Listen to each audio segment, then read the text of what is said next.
Hello guys, my name is Anshika Singh. Today I will tell you about the CSIR NET in Life Science.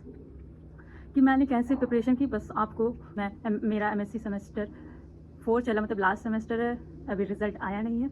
Now I will tell you about the pattern of life science, CSIR life science.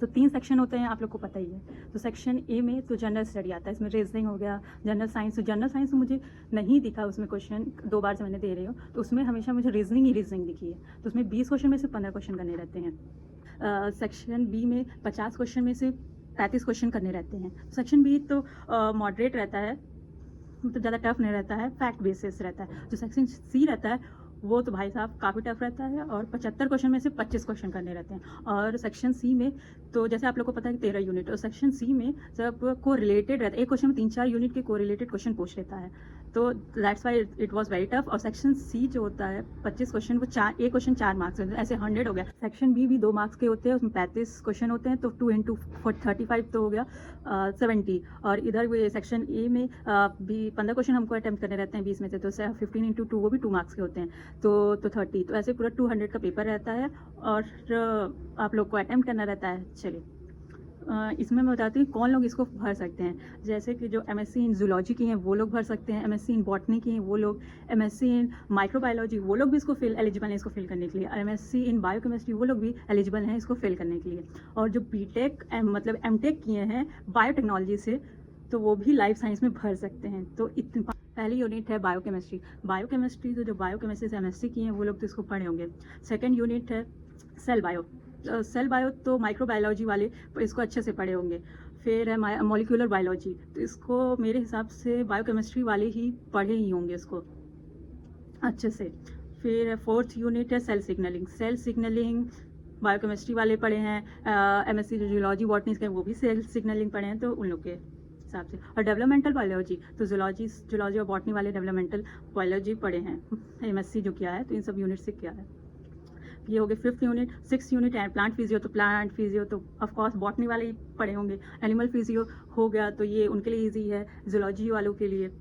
और फिर genetics तो botany और zoology दोनों पढ़ते हैं, तो ये लोग के लिए कॉमन हो गया.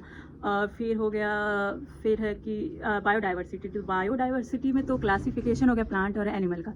तो प्लांट और एनिमल तो मतलब बॉटनी और जूलॉजी वाले ही पढ़े हैं, तो उन लोग के लिए सही है.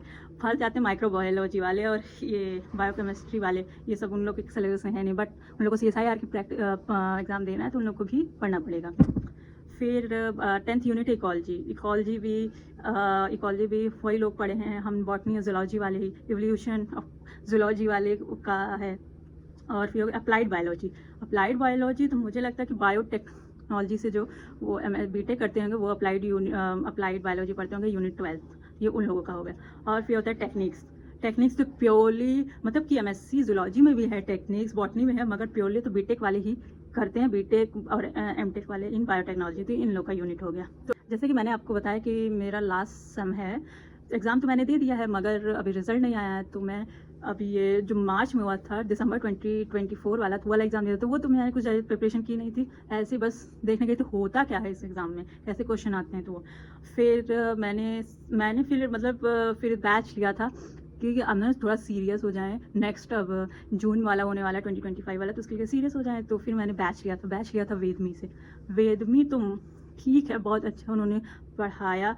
तो मेरा इस बार का पेपर 28 को जो हुआ, मतलब उतना अच्छा नहीं गया, क्योंकि मैंने जूलॉजी से किया, तो उतना मैं टेक्निक्स वगैरह में तो है नहीं, और टेक्निक्स तो मोस्ट इम्पॉर्टेंट है, तो इस वजह से ये वाला भी मेरा अच्छा नहीं गया. और सेक्शन सी भाई वो सारा को रिलेटेड रहता है. आप सोचोगे कि 13 यूनिट में से 4 यूनिट कर लो तो हो जाएगा, तो ऐसा कुछ नहीं भैया. सेक्शन सी आपको करना है तो आपको यूनिट्स पढ़नी ही पड़ेगी, और भी पढ़नी पड़ेगी. तो ऐसा मत सोच के आइए कि 4-5 यूनिट कर लिए तो हो जाएगा. अगर हो तो जाएगा सेक्शन बी सर, मगर सेक्शन सी तक आपका कुछ हो ही नहीं. सेक्शन सी में तो कोर रिलेट है, तो आपको पढ़ना ही पड़ेगा. बायोकेमिस्ट्री यूनिट की ये PDF है जो वेदमी ने प्रोवाइड की है. देखिए इसमें उन्होंने तो मैंने 4 पेजेस को मर्ज करके एक पेज में किया है, वरना तो पेजेस बहुत ज़्यादा हो गए. यही तो 200 का हो गया, तो इसलिए हम लोग को 4 पेजेस के PDF के 4 पेजेस को मिला के एक में करना पड़ा, नहीं तो फिर बहुत ज़्यादा हो गया. इसमें PYQs हैं, इसको मैंने प्रिंट आउट करवा लिया. सेम सेल बायो में भी सेम हुआ. डेड बायो का इसमें भी है, ये देखिए इसकी ब्रेथ देखिए, टेक्निक्स में मैंने 6 पेजेस 6 PDF के पेजेस को एक पेज में किया, वरना तो इसकी जो टोटल हम लोग को प्रोवाइड की गई थी PDF वो 1000 पेजेस की थी, 1000 से मैक्स ही थी। तो 1000 की PDF भाई बहुत कॉस्टली पड़ता, तो इस वजह से PYQ मैंने कैटलिस्ट की ली थी। अब मगर आप लोग वेदमी की भी PYQs ले सकते हैं, वो लोग प्रोवाइड करा रहे हैं। मैंने जब स्टार्ट किया था स्टार्टिंग में तो ज़्यादा मैंने वेदमी कोचिंग में तो बस PYQ ली, तो दुकान पे गई, सुना था किसी ने बताया था कैटलिस्ट की अच्छी होती है PYQ लाइफ साइंस में, तो यही ले लिया। से पढ़ के जाऊंगी। हो गया ये biochemistry, cell bio, developmental bio और टेक्निक्स। तो इस बार का टारगेट मैंने यही 4 यूनिट किया, क्योंकि मैंने अभी रिसेंटली यही वाला एग्ज़ाम, मार्च वाला एग्ज़ाम के बाद ही सब्सक्रिप्शन लिया, तो इतनी जल्दी फिर 3 महीने में कैसे कवर करा, तो मैंने यही 4 यूनिट का कराया। अभी मैं और भी बाकी यूनिट्स का प्रिंट आउट निकलवाऊँगी। तो मेरा एक्सपीरियंस ये है कि आपको कोचिंग लेनी ही पड़ेगी, क्योंकि अगर कोचिंग नहीं लेंगे आप लोग तो नहीं कर पाएंगे। क्योंकि हम लोग तो अपना सब्जेक्ट तो कर लेंगे, ठीक है। अगर जैसे मैं बॉटनी जूलॉजी से थी, बॉटनी जूलॉजी ठीक है, वो लोग सेम ही होता है, मतलब पढ़ते ही हैं, BSc वगैरह में तो पढ़े ही हैं, तो वो कर ले जाएंगे। मगर बायोटेक्नोलॉजी से जो MTech किए हैं उन लोगों का तो मुझे नहीं आएगा, उसके लिए तो कोचिंग करनी ही पड़ेगी। तो ये मस्ट कोचिंग तो करनी ही पड़ेगी। और मेरे हिसाब से तो मैं तो वेदमी कहते तो वेदमी तो मुझे सही लगी। आप लोग भी देख लीजिएगा वेदमी। आई होप मेरे वीडियो से आप लोगों को कुछ हेल्प मिली हो, तो कमेंट करिए। अगर आप लोग को कोई डाउट है कि कैसे क्या करना है, तो आप लोग कमेंट करके क्वेश्चन कर सकते हैं, तो I will answer. Okay, thank you.